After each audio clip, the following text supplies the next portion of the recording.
everyone. Thank you for being here tonight. Some of you might know me, but I haven't met a lot of you yet. I'm Charlotte. I'm editor at Carcanet, and I've been removed from my safe spot behind the scenes temporarily tonight to this online spotlight, but all for a very good cause. Learning the new working ways, as we all have recently, has demonstrated visibly to me in particular how crucial events are to our ability to connect, and how even in these times of separation we're able to find new ways to gather. These events have been nothing short of fundamental to Carcanet, and on behalf of Carcanet I'd like to say thank you for being here tonight. It's quite apt that Jeffrey Wainwright's new book is called As Best We Can, because I think it says something of the approach we all have found ourselves taking recently. And yet the book is also driven, ferocious and gentle with its material. Tonight, Jeffrey will be in conversation with Helen Tookey, who, as well as being former editor at Carcanet, is also senior lecturer in creative writing at Liverpool John Moores University and author of Missile Child and, more recently, City of Departures, which was shortlisted for the Forward Prize for Best Collection. So very soon, all being well, I'll disappear and I'll hand over to Helen, who will introduce Jeffrey before Jeffrey reads a selection of poems. The poems will be visible on screen so you can follow along, and you can double click to zoom in or adjust the size of the text.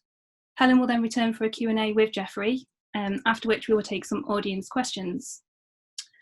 Lastly, you'll all receive an email tomorrow with the discount code to use on your website. I will put it into the chat box at the bottom as well now, but if you missed that tonight, don't worry, because you can pick it up at a later date. That's all from me. Let's get to the good stuff. I'll hand over to Helen.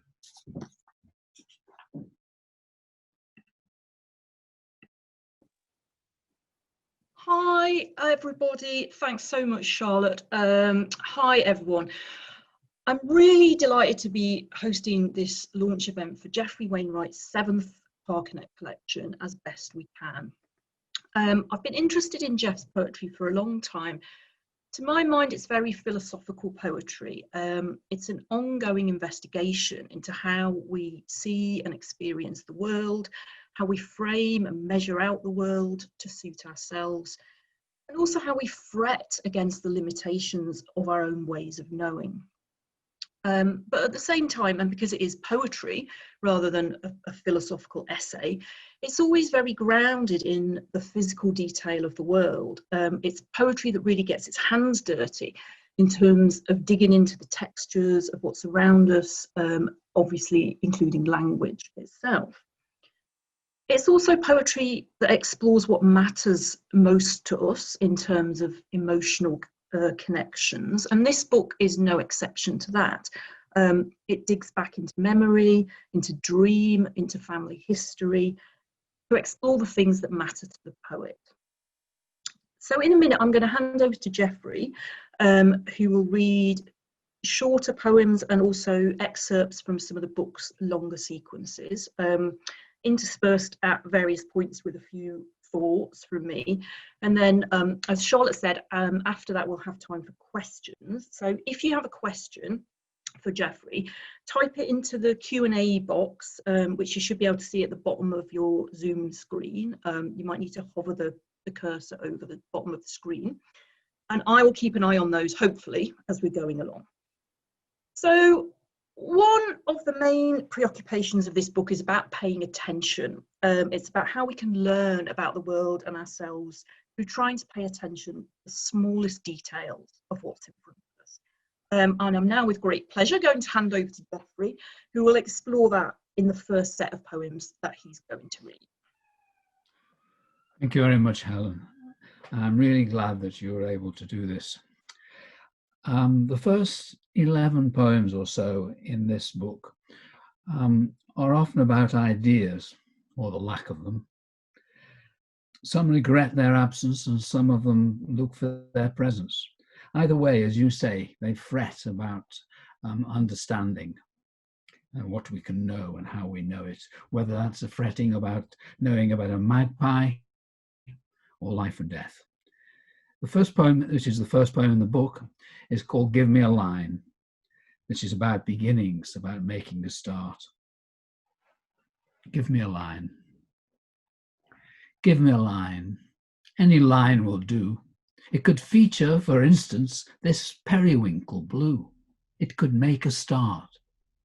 Or I could attend this magpie on the ledge. He is brisk, fears little, is at home on brick as much as grass. He has his place and might be understood. I like to think that we can make a start from here, or indeed from anywhere, you and I, at figuring why we are, like all else, just so, enabled to talk and touch, argue and kiss, until we shall be separated, the world scarcely needing to adjust, as we are so differently disposed. The next poem is called The Window Ledge. It's a little longer, and it tries, but probably fails, to exclude ideas. It aims not to look outside for the big questions, but just to look at what is in front of me on the window ledge. Let me not look outside today, but ignoring the light well, the lawn, the tree, and all the world outside and what it might mean, look just at my window ledge and its horse brass screwed into a wooden base, the tea bell chased with indistinct Egyptian scenes, its tinkly clapper long gone probably, the dromedary kneeling, patient, loaded and ready to rise, a ship of the desert, little monkeys insisting they will see, hear and speak no evil. All these things, the last of the brasses we had at home, done in those days, that is, polished weekly. Then there is a photo of me, perhaps aged 4, smiling nicely in a white Viola blouse, its plastic frame no bigger than some foreign postage stamp. And next to that, a tin compass, simple enough, but still able to tell me I am facing south. More colourful, a china model of Jemima Puddleduck in her blue bonnet, with the avuncular Mr. Fox in his brown waistcoat that Audrey gave me before she lost her mind. Fine work from Beswick's Beatrix Potter collection, of the kind she did herself. And then 2 late photographs of my mum, who in latter days found Audrey a good and cheerful friend. In one, she is raising a glass. Not really her, but she is at Tom's wedding. And the other, she is in her chair with 2 long red candles that were never lit on the shelf behind. There is another photo of her with my dad, sitting, I think, near the seaside, tarpaulin boats in the background, his arm round her shoulder, and both of them looking so happy. What else?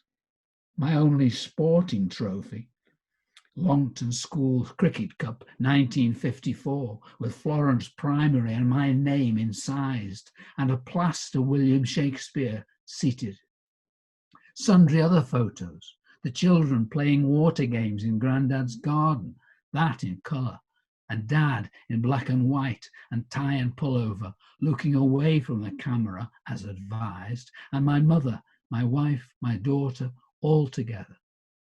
That old rectangular wind-up clock in green bakelite, always showing 8:30, morning or night. Morning or night is what I see beyond the light well. Morning then night, morning then night.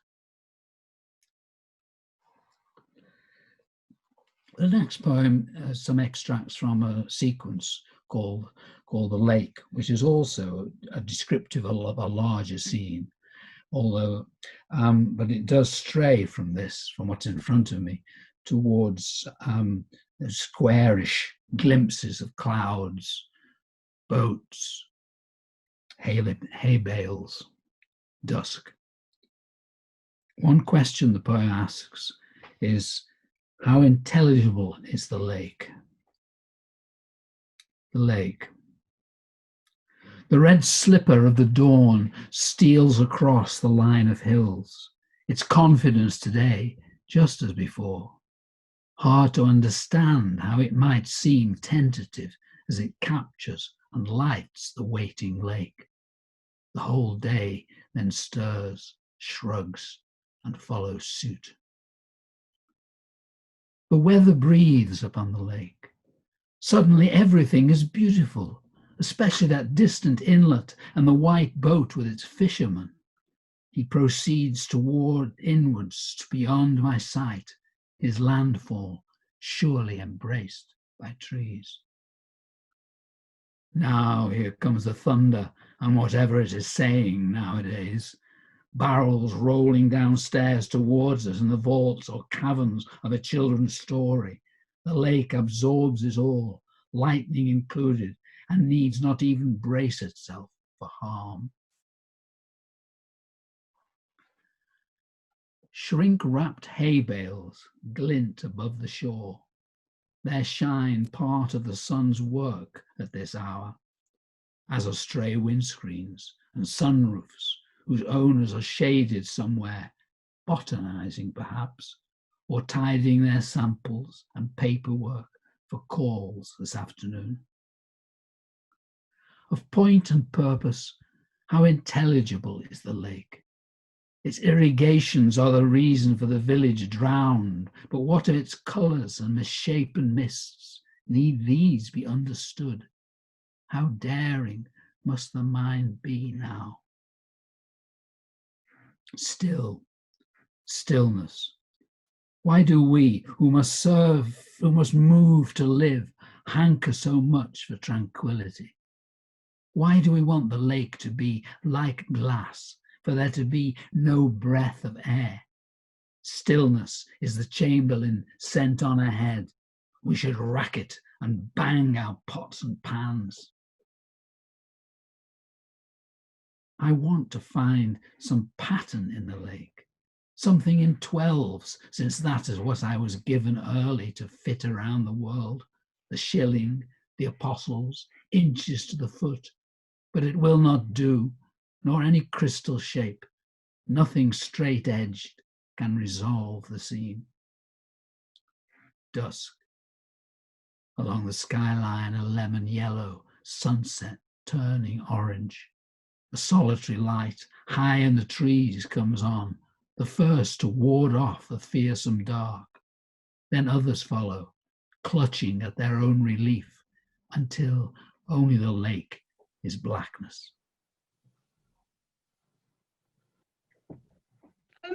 I really love the way that in that sequence you're focusing over and over again on the same small patch, and you're drawing out all the different ways that it appears and bringing in all the different associations of it, or sort of allowing those to come in.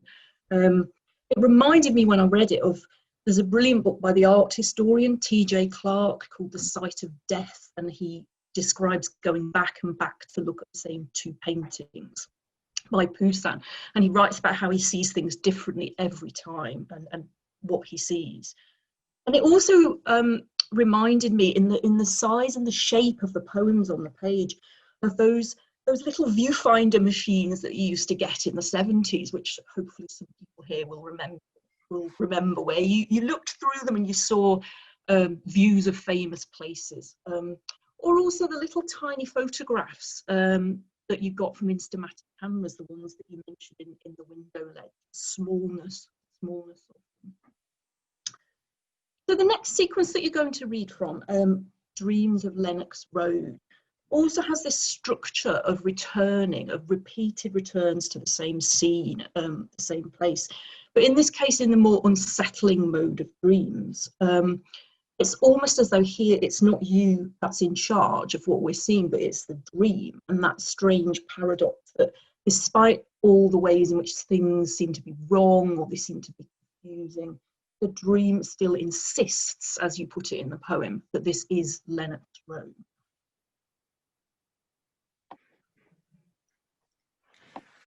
Yes, this is another series, but very different from what we've been hearing so far.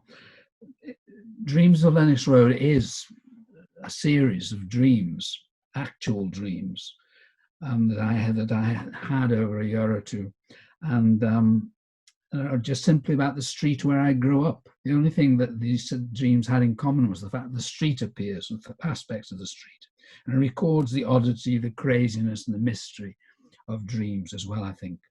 They contain no theory of what they might be about or what dreams might be about. They seem independent, but hospitable. They clasp me. They're not nightmares in any sense. They're just the place and name. So I'm just going to read a few of those. Lila, who appears in the first poem, is my granddaughter, and Jeffrey, who appears in a later one, is the poet Jeffrey Hill. Dreams of Lennox Road. Lennox Road is always in my dreams. Lila winning a race, scudding over the grit and puddles, is always on Lennox Road, though she has never been there, knows nothing of it. It is my dream alone, though surprisingly hospitable.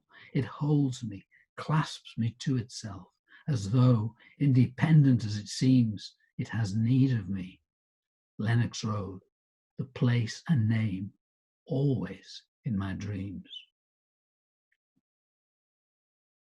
We are the chosen venue for the closing event, the final jamboree. Crowds of everyone are here, and along Deg's path next door, children from schools process with flowers in their hair and holding hands. The dignitaries are taking their place above the garden, all looking slightly Edwardian, a few wing collars, somewhere a silver band. I am the MC, standing up on our back step, but such is the acclaim, no word is required. Jeffrey steps forward. It is like the opening of a public park or railway. He starts to read. A tear shows in his eye. No dreams of Lennox Road for months now. In this other world, my father was the first to leave, exasperated and beginning to panic that afternoon. The nurse noted that, shaking her head, and he was gone that very same night. Then my mother, piano, through weeks of who knows what kind of sleep or wakefulness, until one afternoon, out of the sun, she slid away, leaving her body, which carried on changing anyway. So there are all my indwellers of Lennox Road departed, pencil shavings caught in the air, though they might or might not reappear in the random play of dreams, my brain bringing them along, an occasional reflex, perhaps a gift, but in some guise not of their choosing, nor of mine.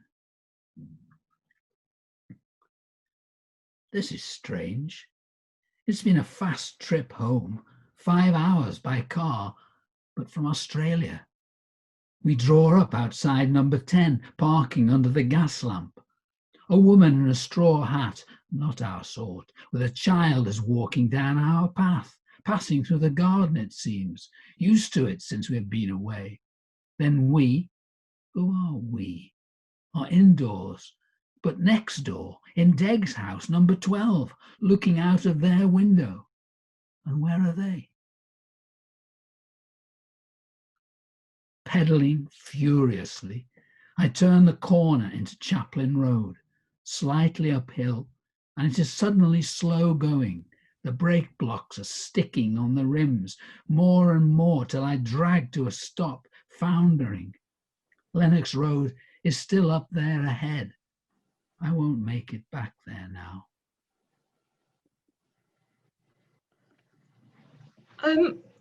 I think what that sequence captures so well is the paradox. It's the sense of dislocation and wrongness that we get in dreams. So the trip by car back from Australia, things we know to be impossible. but at the same time, the accuracy and the detail that is somehow conjured by the dreaming mind. So the detail of parking under the gas lamp, or the woman in the straw hat. And beyond that is the kind of nagging question all the time of why? Why are we being brought back here? Why is the dreamer being brought back here again and again? And what is it that the dream is trying to tell us? And I noticed we've got an interesting question about your use of the dreams. So we'll come back to that at the end. So the next sequence that you're going to read from brings us back to something that I think is really central to all of your work, and that's this sense of grappling with the external world and how to represent it, how we represent it and understand it, but how to also allow it to be itself. And this sequence is an encounter or an argument, perhaps, with John Ruskin and with the act of drawing. It sounds like you did have kind of an argument with the act of drawing, maybe. And I really like the way, in its emphasis on drawing, it picks up in a different way the idea that you started the book with, give us a line. How can we use the lines of drawing to, as it were, get a line on the world around us? Yes, these are poems based on John Ruskin from his primer on drawing called Elements of Drawing, a primer that I once pretty unsuccessfully tried to follow.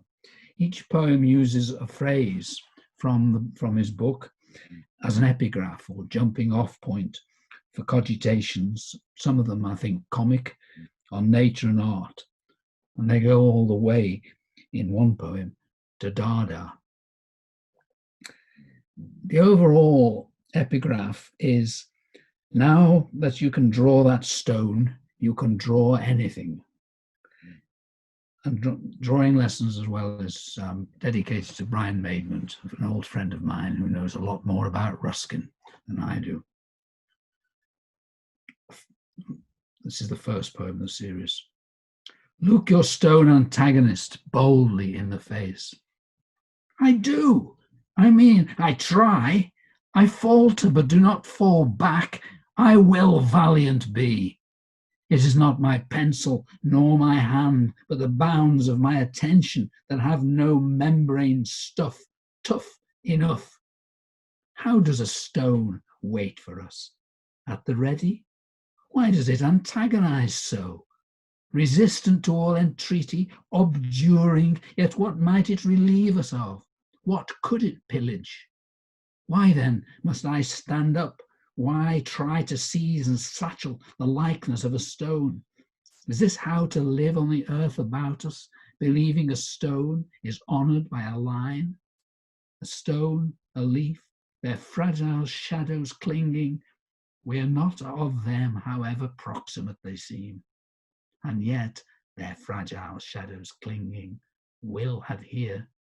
How do I muster the tender act? The best drawing masters are the woods and hills. You are my best drawing masters, you and your kin, and I am instructed. But does my penciling bring me towards a sight of you, even to a glimpsing, the moon inside a cloud? Everything is human, nothing looks itself. The leaf is sorrow bent, the willow's cradle arched the headlong stream, the waters either errant or stymied in their pools, the trees clustered but still unneighbourly. Even you, old stone, junk from a hapless cliff, are harried and beset, made but to serve my cognizance. O tree, stone, air, babbling brook, will you not be yourself? I see you sometimes strolling, sometimes spry, but only ever as you are not, captured again and again, just so, but nothing like. The best answer of questions is perseverance. The beauty of the light needs not to be attested to. It boils and shudders anyway. But to see things in themselves is to possess composition enough. That can be securely said. But then the gusts of sunlight unman me, even as I lift my eyes to meet it. Line and mass dissolve again, just as I duck beneath the parapet. To be so lost in it, feeling blind, no more than scrabbling as though this world were lightless, and once more the pencil blunts, breaks, and even the page begins to snigger. The best answerer of questions is perseverance.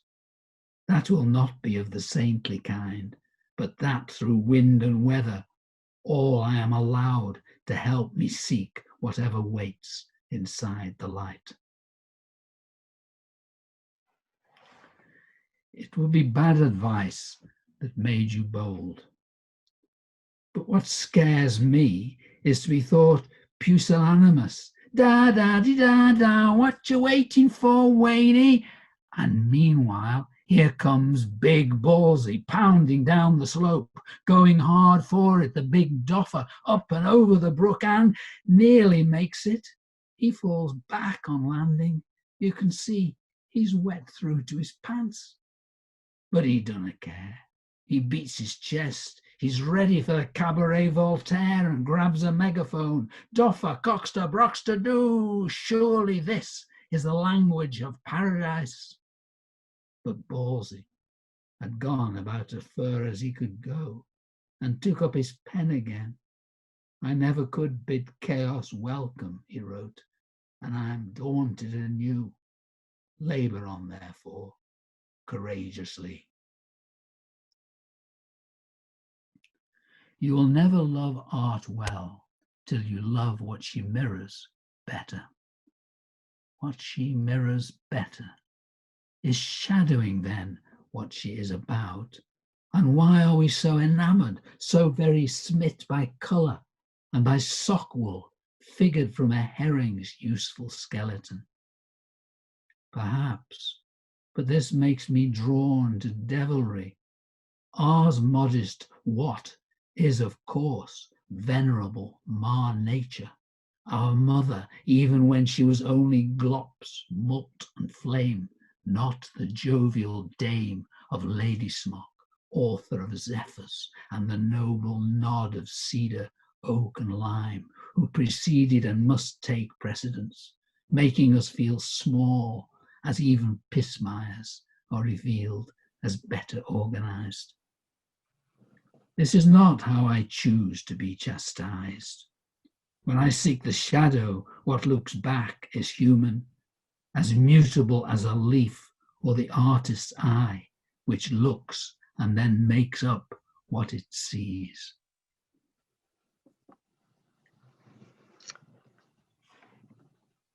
So in the final part of this reading, you're going to read from poems that pay tribute to your mother and your father, which is another important aspect of the book, that family aspect. And it feels to me that in these poems you really address the idea which is contained in the book's title, As Best We Can. In these poems you're depicting people who tried to make the best of the circumstances they'd been given, to make the most of what they'd been given. People who in their different ways showed faith and persistence in a world that for them was never easy. Yes, I think that's so. The sequence about my mother is called Who Was St. Chad? Well, who indeed was St. Chad? He was a medieval saint, and the saint whose name was given to the church that my mother attended as a girl, St. Mary and St. Chad, which was very important to her, and she talked about it a good deal.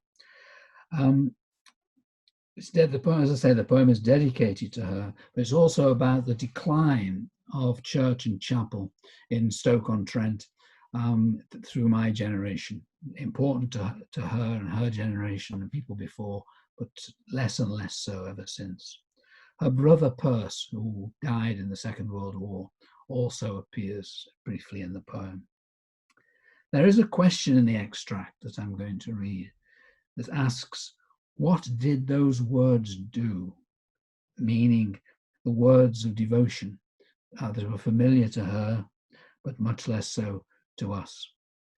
I'm picking up this poem with 7 stanzas from the end. Though she mourned, yet was she comforted. Though she was comforted, yet did she mourn in her bedsit behind her night curtain. Did she feel blessed and so not alone? What did those words do?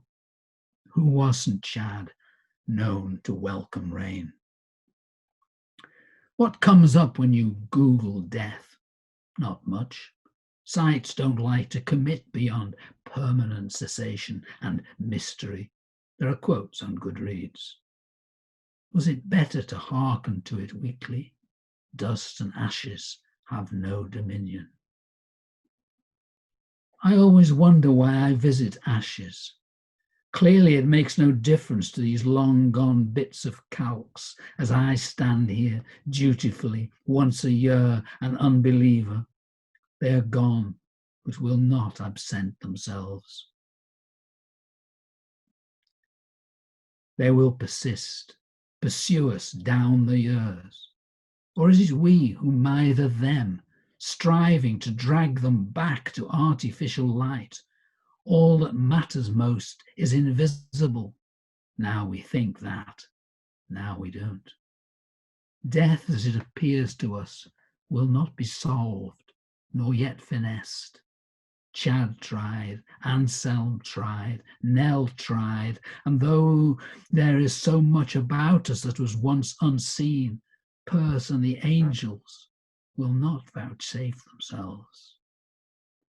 Bodies chucked down slopes, bodies never found, bodies reverently washed, all dead, finished with. And if the soul is there, it slips away, though still spoken of as the word at the core of us. Or else a piece of the body's brainwork, made up to dignify its fecal dross, a compliment we can't resist, we not knowing what we are any better than we know St. Chad.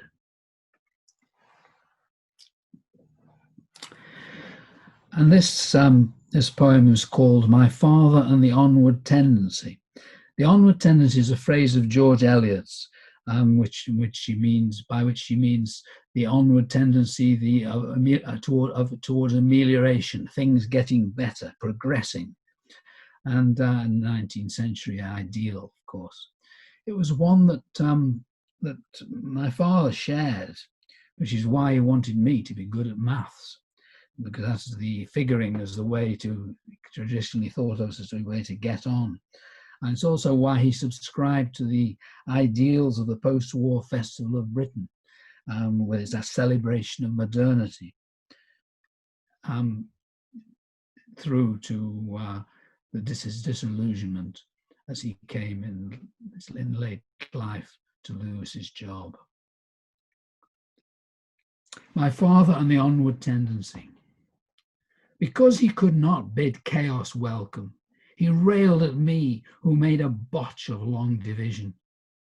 Yet how could he not respect arithmetic when it had saved him from the pit, from long days a mile under North Staffordshire, familiar injuries, coal veins from every cut and scratch? Instead, clean hands and nails, a trilby and a decent gabardine, his foolscap ledgers without a blot or smudge, safe every night. It was not much, but better. And if I could master long division and the rest, I might be a Dr. Salk or another of the heroes by whose deeds children are plucked from iron lungs and fearsome calipers, saved by sun lamps and the proton beam. So he thought we were on our way, not blithely cresting the wave in gang show sing-alongs, nor on the town with G.I. Joe and dames, but modestly, always tipping his hat, finding my second-hand bike, the best tinned fruit we could afford, evap or long life cream, my Sunday trousers, always tailor-made. I guess he was happiest in 1951. The Nazis, done and dusted, had paid their frigid tribute in a tent at Lüneburg, and Britain was in festa. It was all contemporary. He was on the train with just my mum to see the Skylon floating 50 feet above the ground. The future he had always looked towards, its rubric newly set in sans serif, everything discovered under just one dome, dress prints designed from crystallography. Yet within the year, modernity was scrappage down the river on Churchill's vengeful barge. How much of the future can you expect? Counting up, he must have known royal art was down the pan, that Mr. Aubrey, trying to park what once was Peter Sellers' Cadillac in Commerce Street, could not add up, subtract, divide, or multiply, found pots and plates and dropped the lot. Too heavy to carry over and drop the lot. He slipped away in just a standard 10 to somewhere nice like Ross-on-Sea, while my father, who could not bid chaos welcome, walked to the old exchange on Lockett's Lane, back to the 30s, adding up his dole. He left behind his medical dictionary, bookmarked and underlined in red, as though every sickness could have its understanding and solution there. Every door he barred with reasons. But chaos, wanting no handshake or by your leave, always finds a way to flick aside the goodly dreams of old arithmetic. And finally, a poem called If All This Did Begin, all this being nothing less than the cosmos, which did begin, so we think, the Big Bang, and therefore may well at some point end. But so it's another poem to go back to those at the beginning that frets at understanding how we understand things. In this case, how this complex, various planet of ours might possibly come to an end, which we won't understand, but there might be some kind of different mode of understanding by that time. If all this did begin, how beautiful our blue marbled planet from afar, and so serene, so steady as she goes, escape velocity nicely tailored to permit philately, football, sales of work. The lizard's silence is not a prayer, but is a stratagem, likewise warbling of every suit, a chameleon ambush, the stoat's removal of her kits, the finery of meadowgrass. The card sharp of the riverboat saloon begets descendants, further connoisseurs of the shortest odds, then a diligent cashier, perhaps an ever-optimistic therapist. If all this did begin, how might it go on? And might some understanding yet to be achieved that differently is as differently abled as a snake or whale recognize a willing purpose and a gracious end?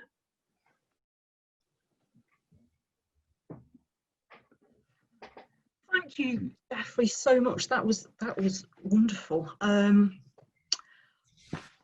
I'm really intrigued by that last poem, how it seems to point forward sort of beyond human ways of knowing. I suppose given that you're so preoccupied really with our human ways of knowing, that last poem that you read, it feels almost kind of valedictory for for humanity in a way. And I wondered if is that fair reading? Is that something you're sort of thinking about there, the possibility of the world beyond us? Well, obviously, I've got no knowledge of what's going to happen to the world when it comes to an end. But I'm interested in ideas such as escape velocity, which means that the Earth was ejected from the molten core or whatever was original, and at a certain speed. That speed is not so strong that it shoots off into space and burns up, but it is not so weak that it slips back into nothingness, and that's what and then when you look at the incredible variety of what constitutes life, both human and non-human, that is the intricacy of that. It seems such an incredible accident. And then the idea was, I read the notion of how it might end, and how we probably will not be able to ever understand how it ends or what that is. But ours may not be the only kind of intelligence that can exist, and maybe something else is differently abled, as a snake or whale may succeed and know that eventually. That's the idea. It is very much an ideas poem. It struck me when you were reading, actually. I hadn't made this connection before, but in the previous poem about your father, and the line, how much of the future can you expect? And it was just a really interesting juxtaposition, that poem about your father that was set exactly at that moment when, and you were saying the onward tendency, the feeling that things were going to keep getting better. It was a high point and things were going to keep getting better. But it's quite hard for us at this point to sort of perhaps to share that view. We're in a really different and difficult place now, and that question, how much of the future can you expect, it just sort of takes on a different resonance, which I didn't hear the first time, and I do hear it now. Yes, maybe present circumstances do bring that home more. The phrase about how much of the future can you expect is a sort of pun, really, because it's in the sense of both in the sense of how much you expect of it, and how much do you expect to see, or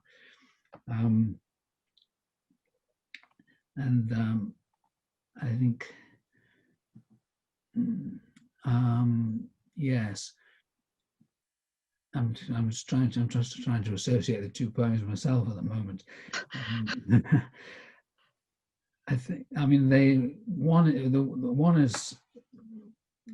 The Onward Tendency poem is a more social poem, obviously.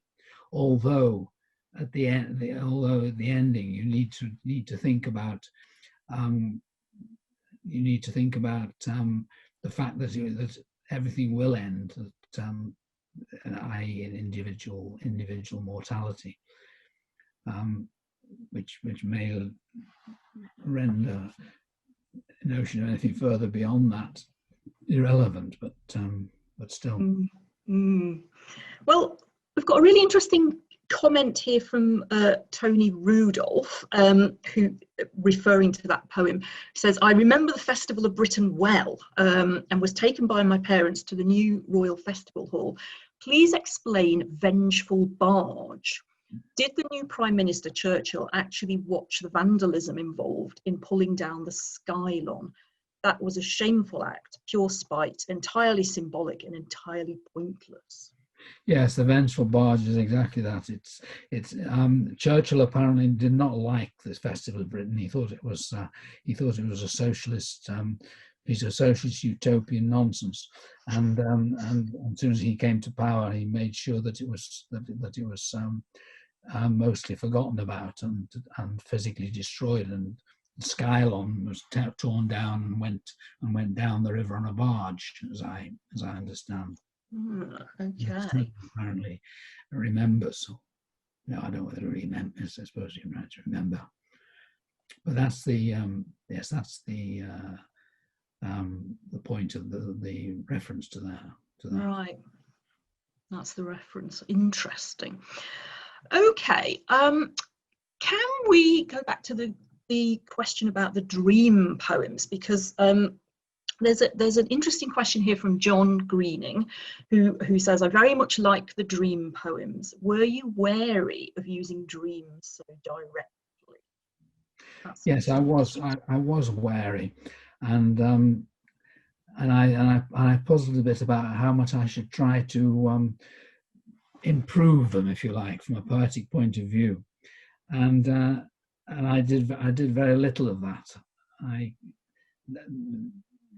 Images stayed in my mind the time I woke up, and I write them down as soon as I could, and keep them fairly unchanged, really. I suppose I'm wary of dreams in an interpretive sense, Freud and all the rest of it, and I wasn't interested in trying to find out anything about them from that point of view. If anybody else wants to get onto it, they're welcome.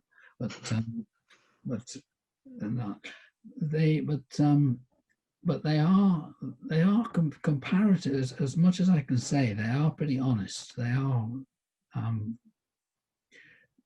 pretty accurate as to what I saw, and so to that extent, my wariness I overcame in the end. I hope.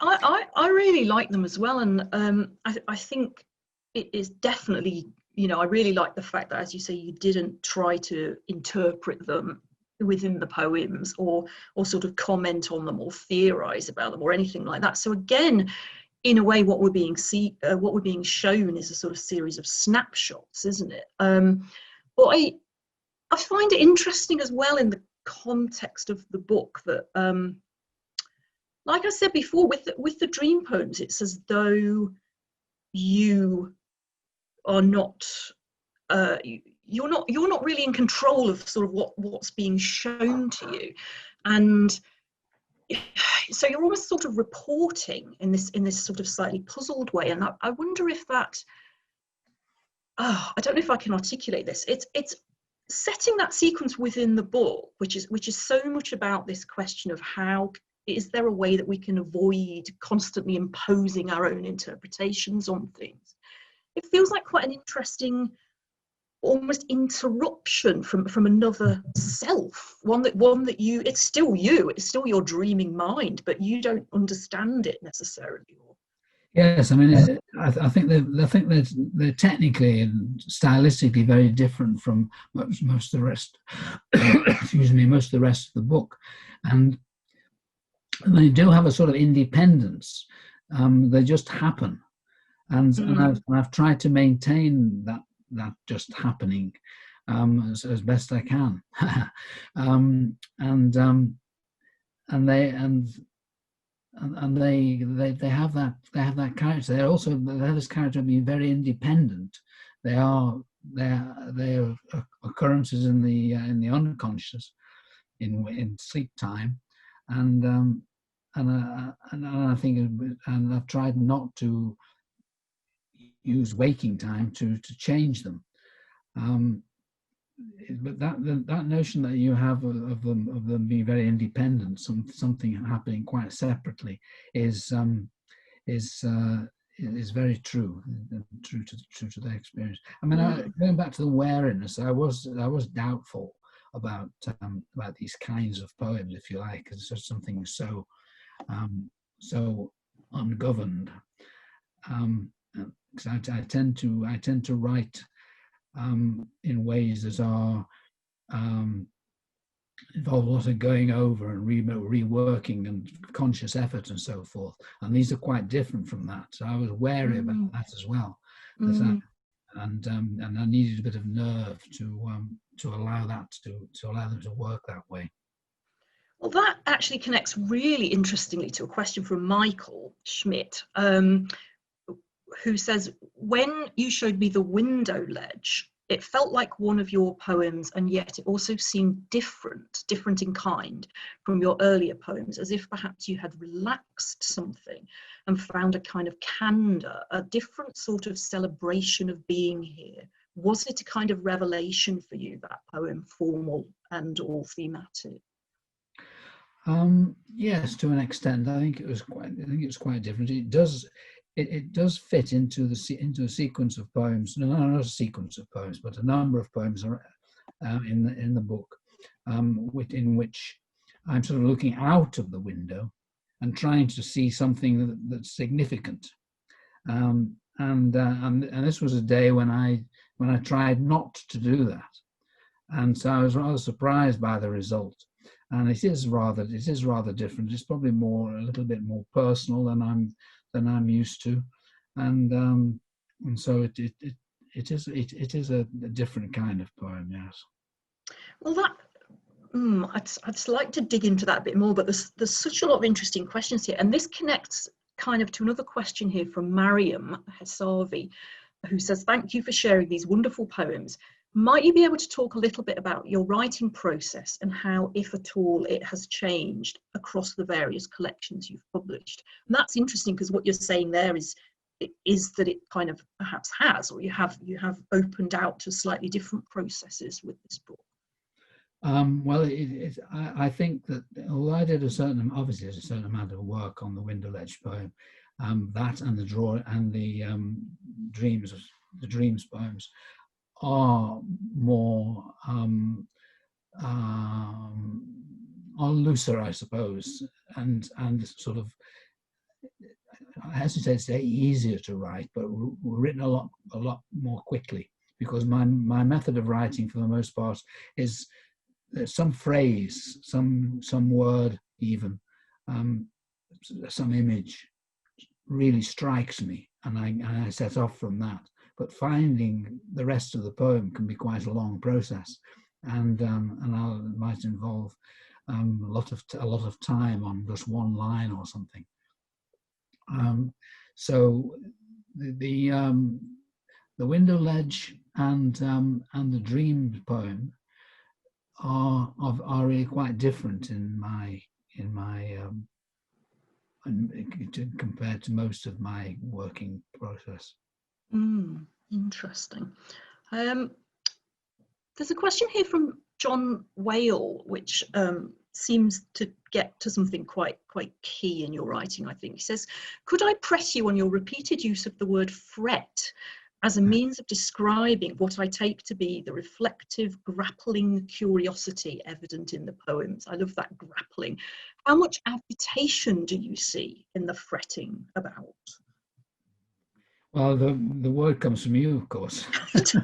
Yeah, but you seized on it. You seized on it because I thought it described quite well the way I worry away at certain ideas and notions, and there is a certain amount of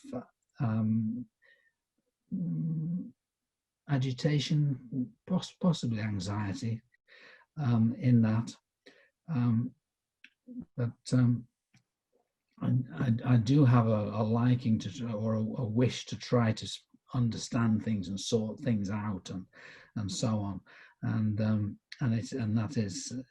fret seems to be a good word to describe the activity, really.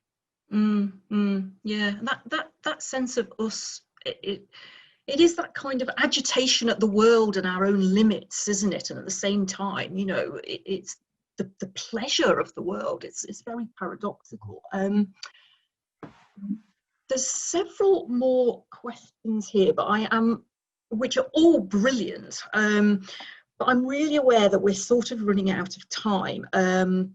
But Jasmine and Charlotte have said that what they will be able to do is collect all the questions and sort of put them into a document so that Jeff will be able to address them, and then maybe we can post that on the blog or or something like that. So because they're so interesting, I don't know which one to pick for. Okay, brilliant. Jasmine confirms she's copied all the questions over. I think I have to say this one, which is from Lila, saying thank you for the mention. So Really? there you go. She's been listening. So yeah, so I think we'll probably have to leave it there with the questions, although there are some terrific questions here. So hopefully they will wend their way to Jeff and he'll be able to answer them, and then Carcanet can post that up on the blog. So the questions will all get answered. This is a good short one. I'm interested in the image of the Chamberlain and the exhortation to bang pots and pans. That's what you think we should be doing, isn't it? Railing against dying of the light. That's right. That's right. Yes, that's right. Lovely. That poem, anyway. Absolutely. Well, I just want to thank you again, Jeffrey, for a brilliant, fascinating, really wide-ranging and thought-provoking reading. I'm sure everyone out there who we can't see has massively enjoyed it. And yeah, really thank you so much. And I'm just going to hand back to Charlotte now, who is just going to wrap up the evening. So okay. thank you, everyone. Thank everyone for tuning in, I suppose you could say, and listening with such interest. And thank you. Thank you, Jeff. Charlotte. Thanks, Jeffrey, and thank you, Helen. That was really great. It was a very strange experience for me, having attended these events, to see on the other side, but very well done to both of you. That was fantastic. It's always difficult to summarise poetry events, I think, when they have in them so many layered readings and vying angles on the take of our times, as this one so massively did. But I always think if a discussion expands how you think of a text, then it's delivered. And I think tonight's did just that. Just a few last minute things before we go. I'd like to flag our next event, which is David Morley in conversation with Yvonne Reddick, and that's next week on Wednesday, the 9th of September. I'd like to mention that I have popped the code for your discount in the chat box, but that will also be emailed through to you tomorrow individually, so don't miss that. I'd like to thank you all for coming, and I'd like to say how grateful I am to have met you, but I'm not sure that this counts officially, so I'll say I would like to see you all soon in the near future. That's all from me. Take care. Bye.